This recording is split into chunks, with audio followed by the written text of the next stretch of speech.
तो स्टूडेंट्स, पुनः 4 सितंबर के लेक्चर के सेकंड पार्ट में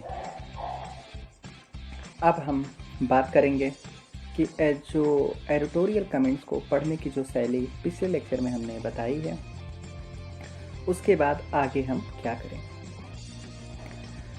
जब हम उपरोक्त जो पीछे बताए गए वर्कशॉप को कंप्लीट कर लें तो आप प्रीवियस ईयर्स के आईएएस या पीसीएस के क्वेश्चंस देखें।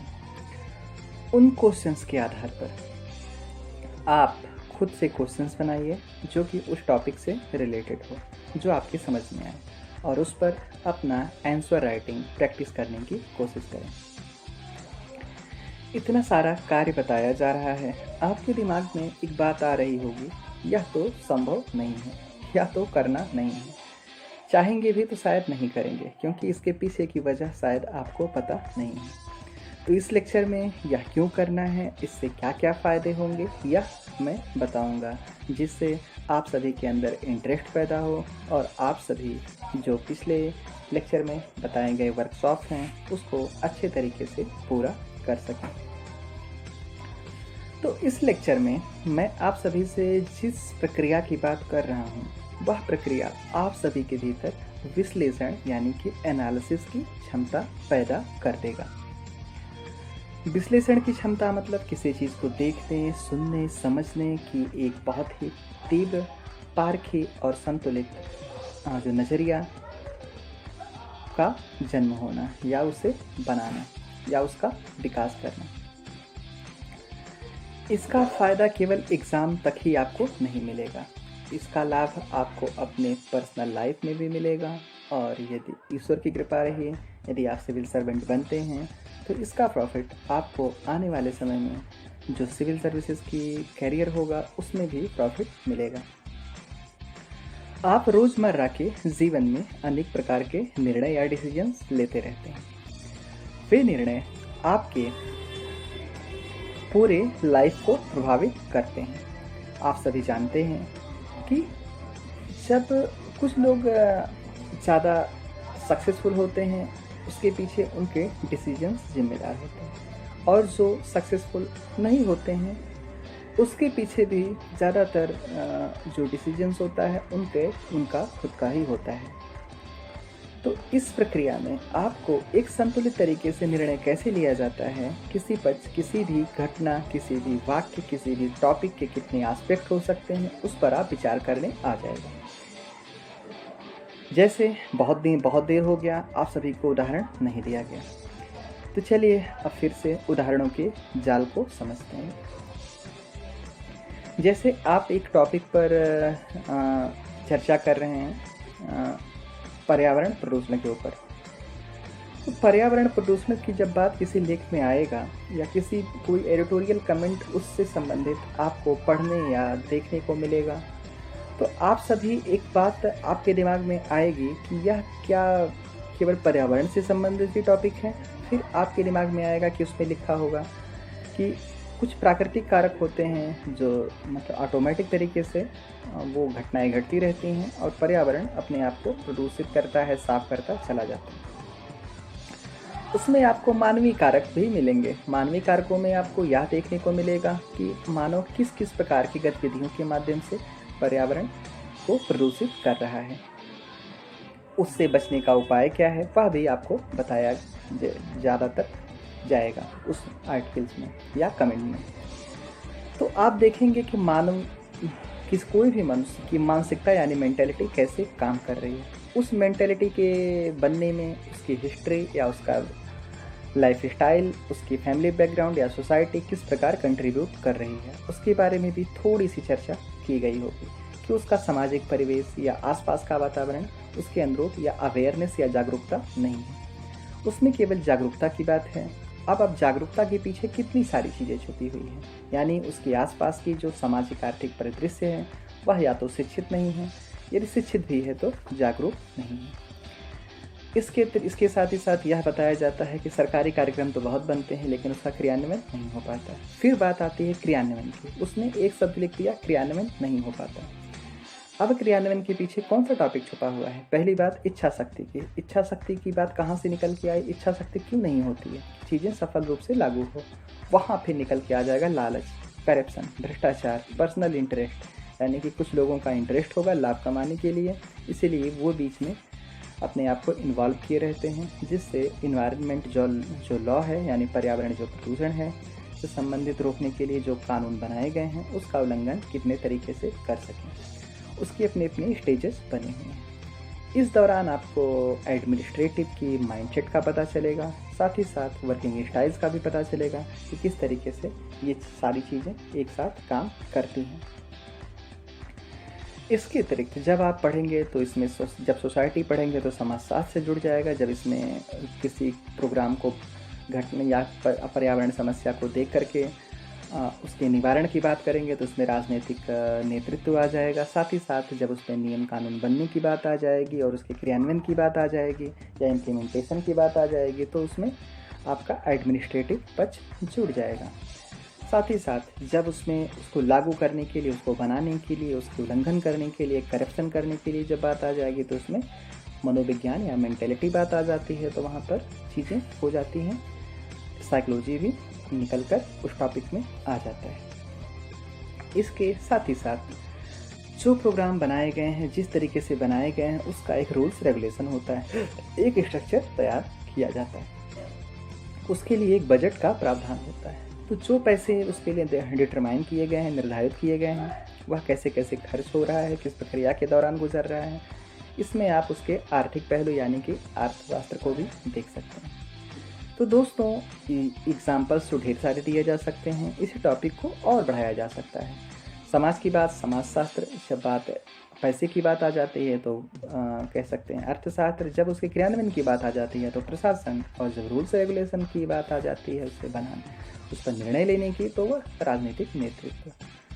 तो इस प्रकार से, और जब उसके जो माइंडसेट की बात आ जाती है तो वहाँ पर आ जाता है बात साइकोलॉजी, और उसके पीछे के जो इनपुट आउटपुट यानी कि एजुकेशन की बात, शिक्षा की बात आ जाती है, रूल्स जो रेगुलेशन बने हुए हैं, तो यह हो जाता है उसका कह सकते हैं कि शिक्षा यानी कि शिक्षा शास्त्र। और जब पूरी संपूर्णता को देखने की कोशिश करते रहते हैं तो इसका यह घटनाएं क्यों घट रही हैं, इस प्रकार की मानसिकता क्यों है कि हम सभी अपने पर्यावरण को लेकर के अवेयर नहीं हैं, तो फिर हमको अपने हिस्ट्री के अंदर जाना पड़ेगा, इतिहास के अंदर जाना पड़ेगा। इतिहास का मतलब केवल वही इतिहास नहीं होता है जो आज़ादी से जुड़ा हुआ होता है। इतिहास का मतलब कि आज जो हम लाइफ जी रहे हैं इसका बेस क्या रहा है, इसका आधार क्या रहा है। तो इसके लिए हमको पीछे मुड़कर देखना पड़ेगा कि अभी तक का जो हमारा समय बीता है, जो लाइफ हमने बिताया है, जिस प्रकार की गतिविधियां हम कर रहे हैं, उसके पीछे के मुख्य कारक कौन कौन से जिम्मेदार हैं। तो यहाँ पे आप देखते हैं कि करीब करीब सारे सब्जेक्ट के टॉपिक्स आप एक आर्टिकल्स में पढ़ने और देखने को मिल जाते हैं। उसमें लिखा नहीं रहेगा कि यह अर्थशास्त्र से जुड़ा हुआ है, समाजशास्त्र से जुड़ा हुआ है, घटनाक्रम बताया रहेगा, छोटे में लिखा रहेगा, सारगर्भित, यानी कि एक छोटे से बर्तन में जैसे एक गिलास में कह सकते हैं 2 बाल्टी पानी भरने वाली बात आपको एडिटोरियल कमेंट में देखने को मिल जाती है। तो इस प्रकार कि जो आर्टिकल्स या घटनाक्रम आपको देखने को मिलेंगे, उसको पढ़ने के दौरान जब आप शुरू करेंगे तो आपको बोरियत होगी, आपको चिढ़ आएगा, आपको नींद आएगी, आपको गुस्सा लगेगा कि आप उससे छोड़कर अलग हो जाएं। शुरुआत में आप करीब करीब कर भी देंगे, लेकिन मेरी आप सभी से यही रिक्वेस्ट है कि आप इसको फॉलो करते रहें, इसको करते रहें। जब आप इस प्रक्रिया के दौरान गुजरेंगे तो ना इससे केवल आपको आंसर राइटिंग में मदद मिलेगी, ना केवल इससे आपकी थिंकिंग क्षमता, सोचने की क्षमता बढ़ेगी, बल्कि आपके एक आईएएस या प्रशासनिक अधिकारी के रूप में आपकी निर्णय क्षमता है किसी पक्षपात से ना होकर के एक संतुलित तरीके से सही निर्णय लेने में मदद करेगी। यानी कि भावना के आवेग में ज़्यादा से ज़्यादा गलतियां आप नहीं करेंगे। किसी भी घटना को आप बहुत तेज़ी के साथ, बहुत व्यापक स्तर पर सोच और समझ सकते हैं। इससे आपका जीवन भी बेहतर होगा, जीवन में होने वाली बहुत सी समस्याओं से आप छुटकारा पा सकते हैं। इसी को ही सही मायने में कहते हैं वास्तविक शिक्षा, जो कि आपको अवेयर करती है, यानी कि कंटेंट कम हो, उसका इनपुट कम लिया जाए, आउटपुट ज़्यादा दिया जाए, यानी कि कम चीज़ों को ग्रहण करके ज़्यादा से ज़्यादा चीज़ें निकाली जाए या ज़्यादा से ज़्यादा कंट्रीब्यूट किया जाए। आज के टाइम में यही एजुकेशन का बहुत ही इनोवेटिव वे है। यही प्रोग्राम आपको इनोवेटिव बनाता है, नवाचार की तरफ बढ़ाता है। यही आपको इंडस्ट्रियलिस्ट बना सकता है, यही आपको सक्सेसफुल पॉलिटिशियन बना सकता है, एक बेहतर इंसान बना सकता है, साथ ही साथ एक बेहतर प्रशासनिक अधिकारी बना सकता है, बेहतर राजनेता बना सकता है। यानी कि सबका सूत्र यही प्रोसेस है। जब आप जितना ही आप इस टॉपिक पर पकड़ बनाते चले जाएंगे, न केवल आपके जीवन में घटने वाली अनेक घटनाओं को आप बहुत ही पर आप बहुत अच्छा निर्णय ले सकते हैं। इससे आपके सामाजिक रिश्ते बेहतर होंगे, परिवार में शांति का भी वातावरण बना रह सकता है, आपका कैरियर भी बेहतर हो सकता है।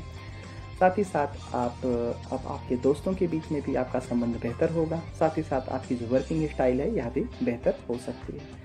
यानी कि यह टॉपिक तो सिविल सर्विसेज से जुड़ा हुआ है, लेकिन यदि गलती से सिविल सर्विसेज की तैयारी करने में यदि यह प्रोसेस को फॉलो करने के बाद भी आपको सक्सेस नहीं मिलती है, ऐसा तो नामुमकिन है। यदि आप इसको ईमानदारी से फॉलो करें तो आप निश्चित रूप से आप गवर्नमेंट सर्विसेज के किसी ना किसी पार्ट में सिलेक्ट हो जाएंगे। लेकिन किसी वजह से कहीं कुछ कमी रह जाती है, कहीं कोई चूक हो जाती है और आप उस स्तर से नहीं भी पहुंच पाते हैं, तो आप इस बात से निश्चिंत रहिए कि इसका प्रॉफिट नहीं है, यह बेकार चली जाएगी। इसका प्रॉफिट आपको पूरी लाइफ, ओवरऑल लाइफ में मिलता रहेगा। यानी इसका लाभ आप निश्चित रूप से डेली बेसिस पर पाते रहेंगे, और जो कि आपके जीवन को न केवल सरल बनाएगा बल्कि अनेक प्रकार की मुसीबतों से भी बचाएगा, बल्कि जीवन को खुशहाल और तरक्की की तरफ तेजी के साथ अग्रसर भी करेगा। यानी कि यह वर्कशॉप कितने ज़्यादा स्तर पर आपको फ़ायदा पहुंचा रहा है, अब पुनः मुझे बताने की ज़रूरत नहीं है कि फिर से आप इस पिछले लेक्चर को अच्छे से देखेंगे और इस लेक्चर को भी रिवाइज करेंगे, जिससे इस पूरी संकल्पना को, इस पूरे टॉपिक को आप अच्छे तरीके से समझ सकें, उसे ग्रहण कर सकें, जिससे आपके भीतर एक बहुत ही दूरदृष्टि वाली जो अप्रोच है उसका विकास हो सके। तो देखिए दोस्तों, यहाँ पर मैं केवल न्यूज़पेपर की बात किया हूँ, और न्यूज़पेपर में भी केवल एक एडिटोरियल कमेंट को लेकर के इतना व्यापक स्तर पर आपको बताया हूँ। ठीक यही माइंडसेट यूपीएससी डिमांड करती है। यानी कि चीज़ें कम पढ़ी जाएं, लेकिन जो पढ़ी जाए वह बहुत ही कमाल का हो। यानी कि उसमें नॉलेज हो, उसमें आपका खुद का आइडियाज़ हो, खुद की चिंतन हो। इसीलिए आजकल आप देखते हैं कि केवल कमरे में बैठ करके 12-13 घंटा पढ़ने से ही आईएएस नहीं बना जा सकता। उसके लिए ओपन एजुकेशन होनी चाहिए, यानी कि अवेयरनेस हो। स्मार्ट स्टडी का टाइम है। जितना आप इस स्मार्ट तरीके से स्टडी करेंगे, ना केवल आपकी चिंता कम होगी, आपको बोरियत कम होगी, साथ ही साथ आपकी सफलता के चांसेस भी धीरे धीरे बढ़ने लगेंगे। मुसीबतों से संघर्ष करने के बजाय आप कोशिश करिए कि जो समस्याएं सामने आ रही हैं उसका समाधान ढूंढ लिया जाए, जिससे बार बार उससे संघर्ष करके आपकी जो शारीरिक और मानसिक क्षमता है उसका ह्रास ना हो। तो जो प्रोसेस मैंने इस बार बताया है, इसको अपना करके आप अपनी विश्लेषण क्षमता को धीरे धीरे बेहतर बना सकते हैं। तो दोस्तों, इसके पहले कि आज के लेक्चर को मैं समाप्त करूं, आप सभी को कुछ महत्वपूर्ण सूचनाएं भी देना चाहूँगा। तो दोस्तों, कल 5 सितंबर है। जैसा कि मैंने पहले भी कहा था कि 5 सितंबर को ही इस हमारे 1 महीने के प्रोग्राम के समापन का अंतिम दिन है, जिससे हम सभी की लाइफ को बेहतर बनाया जा सके और आपकी मेंटालिटी को भी काफ़ी कुछ इससे मदद मिली होगी। तो स्टूडेंट्स, यह तो आपको मदद दे ही रहा है, लेकिन आप आगे यानी कल शनिवार और रविवार को भी लेक्चर्स होंगे। फिर से मैं रिपीट करना चाहूँगा कि कल शनिवार और रविवार को भी लेक्चर्स आपको दिए जाएंगे, आपको उपलब्ध कराए जाएंगे, जिससे जो 2 दिन की गैपिंग हुई है वह भी फुलफिल हो सके। इसके साथ ही शनिवार यानी कल के दिन में आप सभी से पर्सनली टॉक भी करूँगा, और ये संभव हुआ तो मतलब वेबिनार के माध्यम से, क्योंकि आप लोग रूरल बैकग्राउंड के स्टूडेंट्स हैं, डिसिप्लिन अभी उस तरीके से देखने को नहीं मिल पा रही है, इसलिए मैं पर्सनली आप सभी से कनेक्ट होने की कोशिश करता हूँ। लेकिन मैं आप सभी से विशेष रूप से रिक्वेस्ट करूँगा कि कल आप स्वयं अपने खुद ही, यह लेक्चर का अंतिम दिन रहेगा यानी शिक्षक दिवस रहेगा, तो आप खुद से वीडियो कॉल ज़्यादा से ज़्यादा कोशिश करें कि लाइव बात करने की कोशिश करें और अपना एक्सपीरियंस बताएं। साथ ही साथ आप आने वाले समय में क्या चाहते हैं, हम सभी इस पर बात करेंगे और पर्सनल टू पर्सनल करेंगे। आप खुद से समय लीजिए, खुद से उस पर समय पर पहल कीजिए और खुद से समय जो डिसाइड कीजिए, उस समय के अकॉर्डिंग ही हम सभी बातचीत करेंगे, जिससे कल के जो एक्स्ट्रा लेक्चर्स है उसका ज़्यादा से ज़्यादा आप भी फ़ायदा उठा सकें, हमको भी लाभ हो सके, साथ ही साथ आप अपनी बातों को भी खुल करके रख सकें। तो स्टूडेंट्स, इन्हीं बातों के साथ मैं आज के अपने इस लेक्चर को समाप्त करता हूं। तो पुनः कल आप सभी को फिर से लेक्चर्स चाहेंगे। पुनः याद रखिएगा कि कल भी और रविवार यानी परसों भी लेक्चर्स आपको भेजे जाएंगे। तो आप सभी उनका वेट करेंगे। लेकिन साथ ही साथ कल शनिवार है, शिक्षक दिवस है। कल मैं आप सभी से personally person to person level पे बात करना चाहूँगा और आप सभी कोशिश करें कि मुझे कॉल करने की ज़रूरत ना पड़े। आप सभी खुद एक टाइम 1-2 घंटे पहले आप मुझसे अपॉइंटमेंट ले सकते हैं, अपना एक टाइम दे सकते हैं। उस टाइम पर आप कॉल कर दीजिए। कॉल करने के साथ साथ अच्छे से बात करिए, बिना हिचक के, बिना किसी संकोच के आप अपनी बातों को अच्छे से रखें और अपने सपनों को भी बताइए और किस प्रकार से शिक्षा आप चाहते हैं, किस प्रकार का आपका लक्ष्य है और मैं और मेरी टीम आपके लक्ष्य को किस प्रकार से पूरा कर सकती है, या इसके अतिरिक्त भी कोई चीज़, कोई सूचना, कोई जानकारी चाहते हैं, कोई बातें शेयर करना चाहते हैं, तो कल उस पर भी हम सभी वर्क करेंगे। तो दोस्तों, इसी संदेश के साथ मैं आज के लेक्चर को यहीं पर समाप्त करता हूँ। आप सभी का बहुत बहुत धन्यवाद।